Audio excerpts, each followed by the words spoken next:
मुझे लगता है कि सुप्रीम कोर्ट का आज का फैसला स्वागत योग्य है और निश्चित तौर पे जो सारी पॉलिटिकल पार्टियां मांग कर रही थी, चुनाव आयोग जिसको लगातार डिनाई कर रहा था कि इसका सर्कल हमको बड़ा करना चाहिए ताकि बिहार के ज़्यादा से ज़्यादा लोग वोट डाल सकें, ज़्यादा से ज़्यादा लोग मतदाता सूची में शामिल हो सकें। आज सुप्रीम कोर्ट ने कह दिया है, जो चुनाव आयोग मना कर रहा था, आज सुप्रीम कोर्ट ने कहा आधार कार्ड भी अलाउ है। आज सुप्रीम कोर्ट ने कहा ऑनलाइन भी आप एप्लीकेशन लीजिए, जो लोग अपने वोट जुड़वाना चाहते हैं, जिनके आपने वोट काट दिए हैं, डेटा भी सार्वजनिक करा दिया है।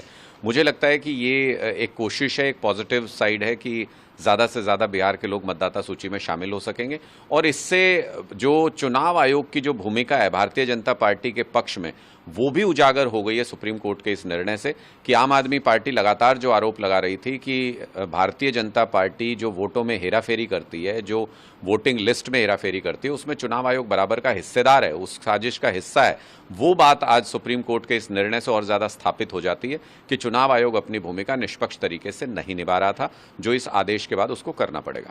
सभी पार्टियों ने इसका स्वागत किया है, तो उसके आप क्या कहेंगे? और आम आदमी पार्टी का क्या होगा? देखिए, आम आदमी पार्टी शुरू से ये बात कहती रही है कि Bharatiya Janata party voter list में हेरफेर करके चुनाव को अपने पक्ष में करने का काम करती है। दिल्ली में हमने सैकड़ों उदाहरण दे करके बताया कि कैसे वोट काटे और जोड़े जा रहे हैं।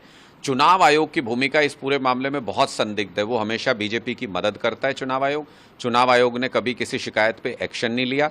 बिहार के अंदर तो और ज़्यादा संदेहास्पद स्थिति हो गई जब 65 लाख वोटर्स काट दिए और उसकी लिस्ट जारी करने को चुनाव आयोग तैयार नहीं था। वो सारी चीज़ों को देखते हुए एक ये लोकतंत्र में लोगों को लग रहा था कि कैसे एक फेयर कंपटीशन हो पाएगा सभी पार्टियों के बीच में। सुप्रीम कोर्ट के इस निर्णय से कहीं ना कहीं उम्मीद बंधी है और जो चुनाव आयोग लगातार इस धोखाधड़ी में और इस पूरी साजिश में शरीक था, उस पर कहीं ना कहीं विराम लगा है।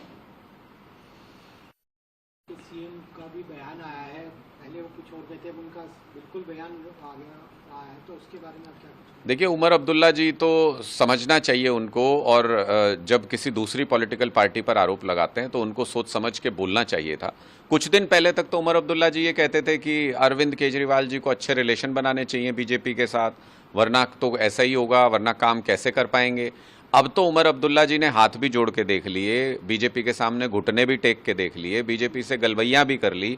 अब क्या हुआ उमर अब्दुल्ला जी? अब आप क्यों ये कह रहे हैं कि आपकी उम्मीदें टूट गई, आपको लगता नहीं है कि जो आपकी मांग थी वो कभी पूरी हो पाएगी, केंद्र आपकी मदद नहीं कर रहा है? आज आप ये बातें क्यों कर रहे हैं?